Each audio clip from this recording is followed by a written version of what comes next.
Hi friends, சிறுகடி காசை lovers. இன்றைக்கான episode பார்க்கலாமா? இன்றைக்கான எபிசோட் ரொம்ப ஜாலியாக இருக்குது. 1 மணி நேரம். போன வாரம் பிரிஞ்ச ஜோடியெல்லாம் இந்த வாரம் சேர்ந்துருவாங்க. எல்லாம் தலையில் வச்சு அந்த குடத்தை எடுத்துகிட்டு போகிறாங்க. இப்போ நம்ம 3 பேர் தான் எல்லோரும் எடுத்துகிட்டு போகிறாங்க. அதில் ரோகிணியோட குடம் கீழே விழுந்துடும், ஸ்ருதி இது விழுந்துடும். மீனா மட்டும் எப்படியோ எடுத்துகிட்டு வந்துடுவாங்க கோட்டை தாண்டி. அதை பார்த்தோன்னே முத்துக்கு ஹாப்பி ஆகிடும், கைத்தட்ட வருவான். அதுக்கப்புறமா அவங்களுக்குள்ளே சண்டைன்னு சொல்லிவிட்டு கைத்தட்ட மாட்டேன் அப்படின்னு நிறுத்திடுவான். எனக்கு தெரியும் மீனா தான் ஜெயிப்பா அப்படின்னு சொல்லிட்டு அண்ணாமலை சொல்கிறாரு. அதுக்கப்புறம் எல்லோரும் வந்துடுறாங்க. அப்புறம் பாய்ஸ்க்கான பிஸ்கெட் நெத்தியில் வச்சுருவாங்க. அது கை யூஸ் பண்ணாமல் வாய்க்கு எடுத்துகிட்டு வரணும், அந்த மாதிரி கேம். நம்ம வாங்க இதில் யார் ஜெயிக்கிறாங்கன்னு பார்க்கலாம் அப்படின்னு சொல்லிட்டு எல்லாம் பேசிக்கிறாங்க. அதுக்குள்ளே விஜயா, அவங்க ஸ்ருதி, அவங்க மம்மி எல்லாருமே எங்கள் மாப்பிள்ளை தான் ஜெயிப்பார் அப்படின்னு சொல்லி என்கரேஜ் பண்ணிகிட்ருக்காங்க. ஃபஸ்ட்டு விழுந்தது ரவியோட பிஸ்கெட் கீழே விழுந்துருச்சு. ஐயோ போயிடுச்சு அப்படின்னு சொல்லிட்டு ஸ்ருதி அவங்க அம்மா சொல்கிறாங்க. அதுக்கப்புறமா மனோஜ் விழுந்துருச்சு. ஐயோ பையன்ட்டு போயிடுச்சு அப்படின்ட்டு. அப்புறம் பார்த்தா முத்து தான் ஜெயிச்சிடுறாங்க. அது பார்த்தோன்னே ஹாப்பி ஆகிடுது. மீனாவுக்கு கைத்தட்ட வராங்க. அதுக்கப்புறம் இவங்கெல்லாம் பார்த்தோன்னே கையை இறக்கிடுறாங்க. ஸ்ருதியும் ரோகிணியும் பார்த்தோன்னே வாங்க இப்போ அடுத்த கேம் போகலாம் அப்படின்னு சொல்லிட்டு ஒரு கர்ச்சீஃப் கொடுக்குறாங்க. என்ன பண்ணணும்னு தெரியல அப்படின்னு சொல்லிட்டு எல்லாம் முழிக்கிறாங்க. அதுக்கப்புறம் சொல்கிறாங்க, ஹஸ்பண்ட் அண்ட் ஒய்ஃப் காலில் கட்டிடணும். அதை நீங்கள் அப்படியே எடுத்துகிட்டு போய் யாரும் ஸ்பீடாக போகக்கூடாது, 2 பேர் சேர்ந்து மெதுவாக போய் அந்த லைனை கிராஸ் பண்ணணும் அப்படின்னு சொல்லிடுறாங்க. அதுலேயும் 2 பேருக்கு சண்டை நடக்குது. நீ ஏன் இவ்வளோ ஸ்லோவாக போகிற அப்படின்னு சொல்லிட்டு ஸ்ருதியும் ரவி கேட்குறாங்க. நீங்கள் இவ்வளோ ஃபாஸ்ட்டாக போகிறீங்க அப்படின்னு சொல்லி முத்து மீனாவும் அங்கேயும் ரோகிணியும் மனோஜும் அதே இடத்துல நின்று பேசிக்கிறாங்க. இதுலேயும் யாரும் வின் பண்ணல, வேற ஒரு ஜோடி வின் பண்ணிச்சு. அதுக்கப்புறமா இப்படியே போகுது. நீங்கள் சொல்லியிருந்தா நான் ஜெயிச்சிருப்பேன் அப்படின்னு சொல்லிட்டு இது பண்ணுறாங்க. அப்புறம் ஒரு பானை கொடுக்குறாங்க, கண்ணை கட்டி விட்டுட்டு அடிக்கணும் அப்படின்னு சொல்லி. அந்த இடத்துல 2 பேர் பேசிகிட்டே இருக்காங்க, சண்டை போட்டுட்டு. நீங்கள் குடிக்க மாட்டேன்னு சொல்லுங்க, அப்போ நான் சொல்கிறேன் அப்படின்னு சொல்லிட்டு முத்து மீனா இந்த சைடு வழி வேறு ஒரு வழி சொல்லிட்டு அங்கே நேராக போ அப்படின்னு சொல்லி ஸ்ருதி இந்த மாதிரி சொல்லிகிட்டு இருக்காங்க. இதில் நம்ம வட்டிக்கு விடுவாங்க, அவங்க தான் ஜெயித்தாங்க. அதுக்கப்புறம் தூக்கிட்டு நிற்கணும் அந்த கேம் ஒருத்தவங்க, அந்த கேம் ஒன்று வச்சுருக்காங்க. அதுக்கப்புறம் இதில் கேம் மூஞ்ச உருன்னு வச்சுருக்க, கொஞ்சம் சிரிய அப்படின்னு சொல்லிட்டு மீனா முத்து சொல்கிறாங்க.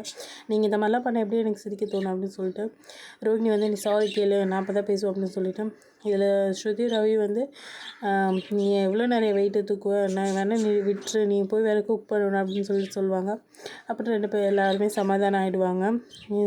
பேச ஆரம்பிச்சிட்டாங்க, சாரி கேட்டாங்க. 3 ஜோடியுமே வின் பண்ணாங்க. குட், இப்படி தான் எல்லாம் ஒத்துமையாக இருக்கணும் அப்படின்னு பெரியவங்களாம் சொல்லிவிட்டு அதுக்கப்புறமா சரி அப்படின்னு சொல்லிட்டு எல்லாேருக்கும் ஒரு கூப்பன் மாதிரி தராங்க. அப்புறம் எல்லாம் வாங்கிட்டு வீட்டுக்கு வந்துடுறாங்க. அப்புறமா பாட்டி சொல்லிகிட்ருக்காங்க, ஃபஸ்ட்டு எல்லோரும் தனித்தனியாக இருந்தீங்க, லாஸ்ட்டில் தான் ஜோடி ஆனீங்க அப்படின்னு சொல்லிட்டு இருக்கும்போதே ஒரு தொட்டில் ஒன்று வருது. இவங்க 3 பேரும் இந்த தொட்டியில் தான் படுக்காங்களாம். அடுத்த தலைமுறை குழந்தையும் இந்த தொட்டியில் தான் படுக்கணும் அப்படின்னு சொல்லிட்டு பாட்டிமா ஊர்லேருந்து கொண்டு வந்தாங்க. அப்போ ஸ்ருதி ரவி சொல்லிடுறாங்க, நான் இந்த மாதிரி வாடகை தாய் மூலிமா குழந்தை பெற்றுக்கலான்னு இருக்கேன் அப்படின்னு சொல்லி. எனக்கு இப்போ குழந்தையெல்லாம் இன்ட்ரெஸ்ட் இல்லை, அந்த பெயினில் என்னால் தாங்க முடியாது, ரவி தான் வேணான்னு சொல்கிறேன் அப்படின்னு சொல்லிடுவாங்க. என்னடா இவ பேசுகிறா அப்படின்னு சொல்லிட்டு நம்மளை ஸ்ருதியெல்லாம் கேட்பாங்க. இல்லை பாட்டி, என்னால் இந்த வலியெலாம் தாங்க முடியாது அப்படின்னு சொல்லிடுறாங்க. எங்களோட குழந்தை விஷயம் நாங்கள் தான் முடிவு பண்ணணும், நீங்கள் முடிவு பண்ணணும் அப்படின்னு சொல்லிட்டு விஜயை பார்த்து ஸ்ருதி கேட்டுடுறா. அதுக்கப்புறமா எல்லோரும் பேசிகிட்ருக்காங்க. அப்புறம் பாட்டிமா கிட்ட சொல்கிறாங்க, ஒரு தாய்மை அடையிறதே இதில் தாம்மா, நீ ஏமா அந்த மாதிரி சொல்கிற, இல்லை பார்த்துக்கலாம் அப்படின்னு சொல்லிட்டு சொல்லி வழி அனுப்பிச்சி வைக்கிறாங்க. இல்லை நான் ஃபோன் பண்ணி அவங்க அம்மாட்ட சொல்கிறேன் அப்படின்னு சொல்லிட்டு விஜயா கிளம்புறா. இல்லை நீ இந்த மாதிரிலாம் பண்ணாதே, அவங்க லைஃப் அவங்க முடிவு எடுக்கட்டும் அப்படின்னு சொல்லிட்டு நம்மளை சொல்லிடுறாரு. அதுக்கப்புறம் நம்ம பூ பிஸ்னஸ் டெக்கரேஷன் ஆர்டர்லாம் வந்துச்சுல மீனாக்கா, அது வெளியே பார்க்கலாம். ஒரு ஹீரோக்கு பண்ணாங்கள்ல, அது வெளியே டெக்கரேஷனாக இவங்க, உள் டெக்கரேஷனும் சிந்தாமணியம்மா, அதுதான் சொல்லியிருந்தாங்க. அப்புறமா வெளியேருந்து மேலேருந்து பார்த்துட்டு நீங்களே போய் இதெல்லாம் இது பண்ணுங்கடா அப்படின்னு சொல்லிடுறாங்க.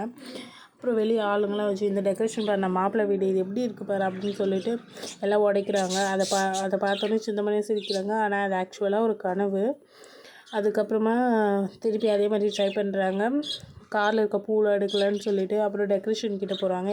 இதெல்லாம் மேலேருந்து கீழேருந்து மீனா சிந்தாமணி அம்மா மேலே இருக்கிறத பார்த்துட்டு சிரிக்கிறா.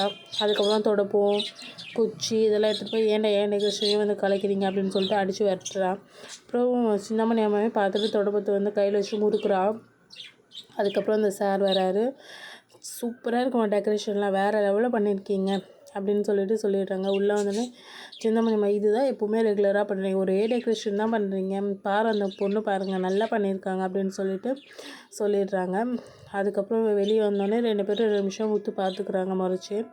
அதுக்கப்புறம் மீனா சொல்கிறா, நீ என் பொழப்பை கெடுக்கணும்னு நினச்ச பார்த்தியா, இப்போ கடைசியில் உன் பொழப்பை கெட்டுடுச்சு அப்படின்னு சொல்லிடுறாங்க. அதுக்கப்புறம் வெளியே வந்தோடனே மீனா ஃபேமிலி வந்து பூ கட்டிகிட்ருக்காங்க. அப்போ வந்து ரோகிணியும் மனோஜும் வராங்க போலீஸை கூட்டிகிட்டு. அதை பார்த்துட்டு எதாவது பூத்தட்டு வேணுமா அப்படின்னு கேட்குறாங்க. இல்லை எதுவும் வேண்டாம் அப்படின்னு சொல்லிட்டு மூஞ்சி திருப்பிடுறாங்க. என்ன சார் போகலாமா சார், உள்ளே போகலாமா அப்படின்னு கேட்டுட்டு வாயை போகலாம் அப்படின்னு சொல்லிட்டு உள்ளே போய் விசாரிக்கலான்னு கிளம்புறாங்க. இந்த மாதிரி 24ஆம் தேதி இது மாதிரி நடந்துச்சு, இல்லை எனக்கு 30 லட்ச ரூபா கொடுத்து ஏமாந்துட்டேன் யார்கிட்டே, எனக்கு அந்த சிசிடிவி வேணும்னு சொல்லிட்டு. இல்லை அதெல்லாம் நீங்கள் வெளியே இருங்க, நாங்கள் போயிட்டு வரோம் அப்படின்னு சொல்லிட்டு போலீஸ் மட்டும் உள்ளே போகிறாங்க. என்ன சார் சிசிடிவி கிடச்சிதா, எனக்கும் அனுப்புங்க சார். ஆமாம் இது என்ன காமெடி படமாக எல்லாேருக்கும் அனுப்புறதுக்கு அப்படின்னு சொல்லிடுறாரு. நீ வீட்டில் நீ போலீஸில் வந்து பாரு, போலீஸ் ஸ்டேஷனில் வந்து பாரு அப்படின்னு சொல்லிடுறாங்க. இல்லை சார் நெட்டில் வேணால் போடல சார். நீ எந்த ஸ்கூலில் படித்த, நெட்டில் போட்டால் அவன் பார்த்துட்டு எஸ்கேப் ஆகிட மாட்டானா அப்படின்னு சொல்லிடுறாங்க. அப்படியே தலையை கீழே குனிஞ்சு ஃபீல் பண்ணுறாங்க. ஃபீல் பண்ண மாட்டான் மனோஜ், இந்த மாதிரி கீழே தலையை வச்சிடுறான். இது நம்மளோட சேனலை சப்ஸ்கிரைப் பண்ணிக்கோங்க, அப்போ தான் நாளைக்கான வீடியோ 1 மணி நேரம் வீடியோ உங்களுக்கு ஸ்டோரி நான் சொல்ல முடியும். தேங்க்யூ, பாய்.